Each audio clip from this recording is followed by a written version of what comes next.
Growing up, nobody paid much attention to our feelings. We were expected to sweep them under the carpet and get on with our lives, to obey, to listen, not to make a fuss. And today, as parents, we've done the full 180. We try to accommodate our kids' feelings, make them feel seen and heard, accept their whole emotional landscape, and that's a beautiful thing. But somewhere along the way, many of us ended up with a lot of empathy, but not a lot of direction. And our kids can feel that gap. Today, I want to add a nuance, one that I think changes everything, because I believe we've swung too far in one direction. We've moved from dismissing feelings to accepting all of them equally. And what got lost in that swing is our role as the authority figures our children actually need us to be. Today, I want to help you see yourself not just as someone who validates and accepts, but as a director of your child's emotional life. This video is really about one question. How do I know which emotion I should accept and which emotion do I need to redirect? Because here's where we are right now. We went from one extreme, power, force, judgment, shame, to the other extreme, complete acceptance, validation, kindness at all costs. And both these extremes leave something out. The first left out the child's inner world entirely. The second leaves out the parent's role as a leader. What we're looking for is the middle ground, loving and setting boundaries, seeing them and leading them, accepting and directing. And to find that middle ground, we need to understand something deeper about the nature of emotions. Over the past few decades, we've adopted a therapeutic approach in parenting. This approach centers the child's feelings. It sees the parent's job as helping the child name their feelings, validate them, accept them, and let them pass. The idea is that if we give our emotions space to express themselves in a safe environment, they'll move through us without leaving a mark. And the child will feel that all their parts are welcomed and loved. And look, this came from a really important pushback against the shame-based,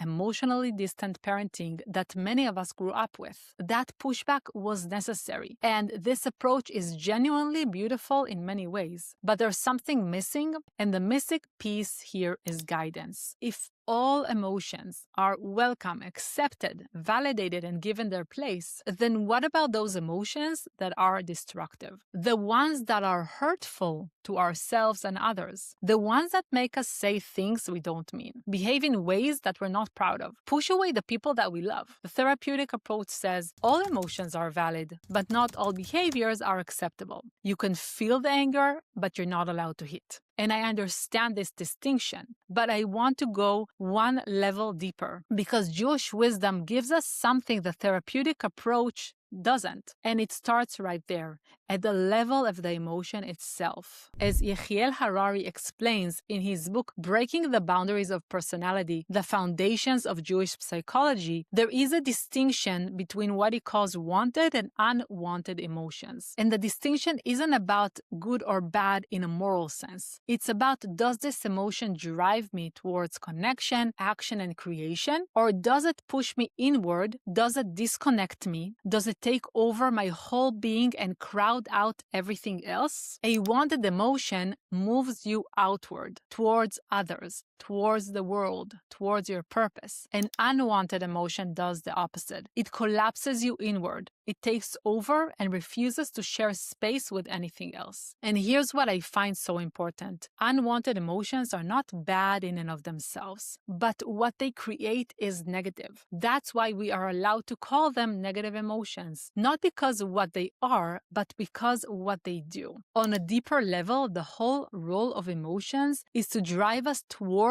fulfilling our purpose in the world. And that purpose is always towards something outside of ourselves, something directed towards others. When an emotion is not pointing us in that direction, it's not fulfilling its role, and it has a negative impact over our life. Now, because our children are young, their emotions naturally take over them. That's not a failure. That's just where they are developmentally. The engine is running before the brakes are installed. child. But our job as parents is to help them understand that some emotions shouldn't be validated and accommodated. They should actually be questioned, examined, navigated towards something better. That's not shaming. That's not the old way of dismissing feelings. It's something new. And I think it's actually the middle ground we've been looking for. We can love our children completely, see them fully, hold their pain with tenderness, and at the same time say that emotion is not who you are. It's not showing you the truth. Let me help you find your way through it. That's what I mean to be a director of your child's emotional life. Have you ever felt that tension between wanting to validate your child's feelings and also knowing that something needs to change? Drop it in the comments below. I genuinely want to know. So what does this actually look like in practice? Let me walk you through two scenarios. Same situation, two different lenses. I'm going to give you these examples in my own words, but the point isn't to copy what I say, it's to understand the principle behind it, so you can find your own words with your own child. The first scenario is that your child loses a board game and completely falls apart, throws pieces, says it's not fair, refuses to continue. The therapeutic approach will say, get down to their level, name the feeling and hold space. You're so frustrated right now. I see that. Losing is really hard. You draw a boundary around the behavior. We don't throw pieces, but softly without challenging the emotional state itself. The emotion is valid. Only the behavior needs redirection. And you wait, you hold space until the storm passes. Through the Jewish wisdom lens, you do stay calm. You also get close, but then you get curious. Because an unwanted emotion always comes with the distorted story your child is telling themselves. And your job is to gently help them see that reality for what it actually is. So you might say, hey,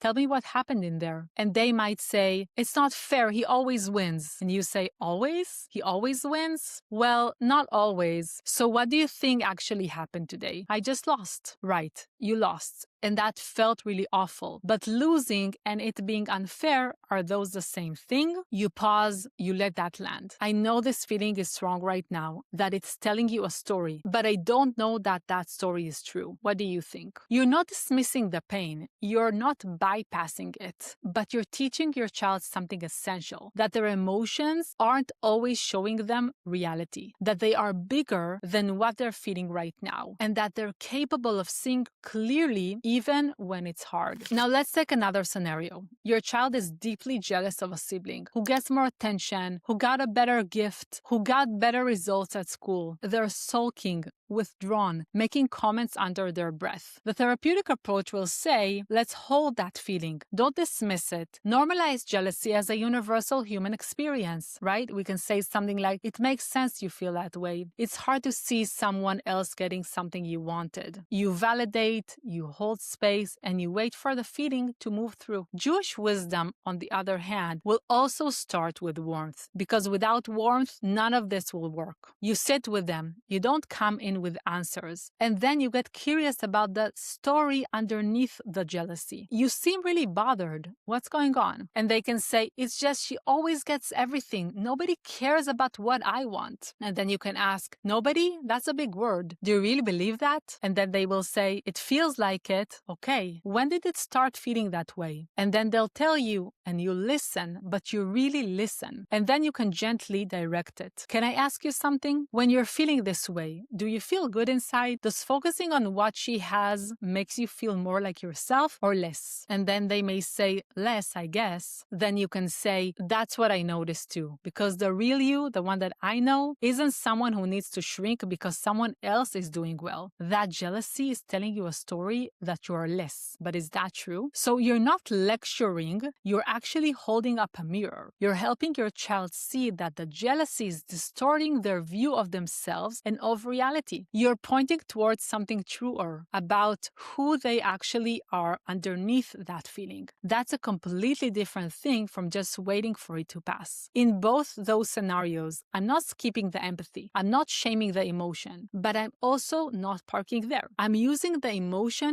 as a driveway into real conversation about what's true and what isn't. That's what changes everything over time. Which of those felt most familiar?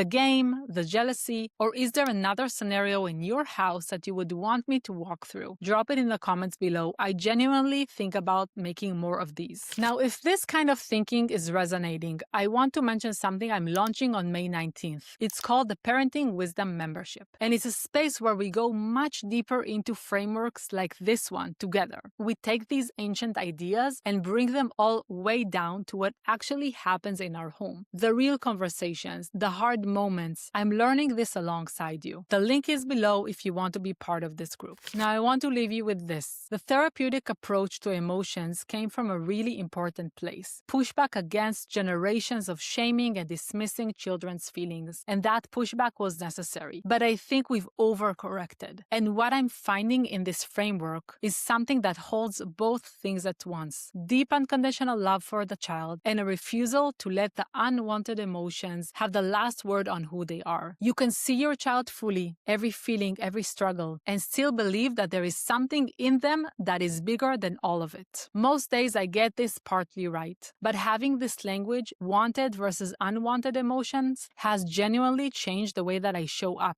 I hope this was useful for you too. And if it was, share it with one parent who needs to hear this today. And subscribe to the channel because you don't want to miss what's coming next. And if you want to dive deeper into the difference between Jewish psychology and modern psychology, I sat down with Yechiel Harari himself for a full interview. It's one of my favorite conversations. You can find the link right here.